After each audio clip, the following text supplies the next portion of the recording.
फकीर आदमी है, झोला लेके चल पड़ेंगे जी। अडानी को 1 रुपए में 1050 एकड़ की लैंड भागलपुर बिहार में दे दी मोदी सरकार ने। अभी इंस्टाग्राम देख लो या यूट्यूब पे ये मतलब रील्स या शॉर्ट्स या वीडियोस चल रही हैं। पर पता है असली दिक्कत 1 रुपए की नहीं है। ये सरकार का पता है नियम ही है कि इंसेंटिव देते हैं।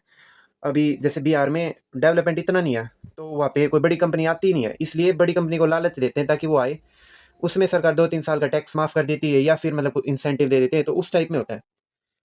लेकिन दिक्कत ये है जो इंसेंटिव देते हैं ना वो 7 से 10 साल का देते हैं। यहाँ पे कितने साल का दिया? 33 साल का। तो यहाँ पे कोई पॉलिटिकल एंगल लग रहा है क्योंकि अडानी और मोदी मिले हुए हो सकते हैं, ऐसा मतलब लोग कह रहे हैं। अभी क्लियर तो है नहीं ये चीज़। और दूसरी बात, 10 लाख पेड़ काटे जा रहे हैं और ये पेड़ कोई छोटे मोटे पौधे नहीं है, लीची के और आम के पेड़ हैं। और अगर भाई वहाँ पे मतलब पावर प्लांट लगा रहे हैं तो बिजली सस्ती होनी थी, लेकिन बिजली है वहाँ पे 6 रुपये 8 पैसे की। और उसकी पड़ोसी स्टेट यूपी को देखे तो भाई 5 रुपये 40 पैसे की है पर यूनिट। तो भाई वो डिफरेंट ज़मीन है तो अलग अलग लैंड एरियाज़ के ऊपर डिफरेंट रेट हो जाते हैं, ठीक है। लेकिन अब यहाँ पे बात आती है बिहार के लोगों की। उनका क्या फ़ायदा है? उनका फ़ायदा कुछ नहीं है मेरे हिसाब से। तो सिर्फ एक फ़ायदा है, एम्प्लॉयमेंट जनरेशन होगा। इसके सिवा ना गवर्नमेंट को पता क्या फ़ायदा होगा, कुछ फ़ायदा नहीं है, नुकसान ही है बाकी। 10 लाख पेड़ काट रहे हैं। बिहार में इतनी फ्लड आते हैं तो वो पेड़ कम से कम उसको कम तो करते थे। अब वो पेड़ ही नहीं देंगे तो फ्लड तो दुगनी तिगनी आएंगी। और यहाँ पे अडानी का फ़ायदा, बिहार में चीप लेबर है। झारखंड बिहार के बिल्कुल पास में है। भागलपुर जो डिस्ट्रिक्ट है उसके बिल्कुल 10 से 12 किलोमीटर के दूर पे कोल पावर प्लांट है, तो ईजिली ट्रांसपोर्ट कर देंगे।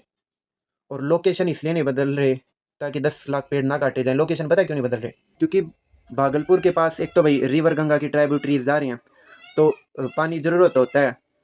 इलेक्ट्रिसिटी यहाँ पे मतलब ऐसे पावर प्लांट लगते हैं वहाँ पे, तो इसलिए लोकेशन ऐसे नहीं बदल रही। खुद का फ़ायदा तो देखेंगे। और लैंड एरियाज तो होते हैं डिफरेंट। लेकिन बात तो वही है ना कि बिहार के लोगों का क्या फ़ायदा है?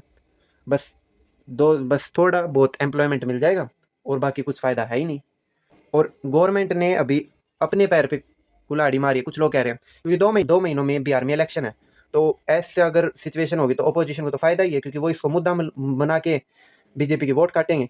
अब यहाँ पे जो मुझे लग रहा है वो ये है कि या तो बीजेपी को पता है कि उनकी हार है तो पहले पावर प्लांट लगा लगा देते हैं, या फिर मतलब ये चीज़ जो होनी थी वो ही हो रही है, प्लान के हिसाब से हो रही है। तो कुछ नहीं कह सकते। लेकिन वो तो मतलब रेगुलर चीज़ों को देख रहे हो तो अपने आप एक पॉइंट ऑफ व्यू बन जाता है। तो पूरा सच जानो तभी अपना पॉइंट ऑफ व्यू बनाओ। आधा अधूरा सच बहुत खतरनाक होता है, ठीक है। तो मिलते हैं दूसरी वीडियो में, तब तक के लिए जय हिंद जय भारत।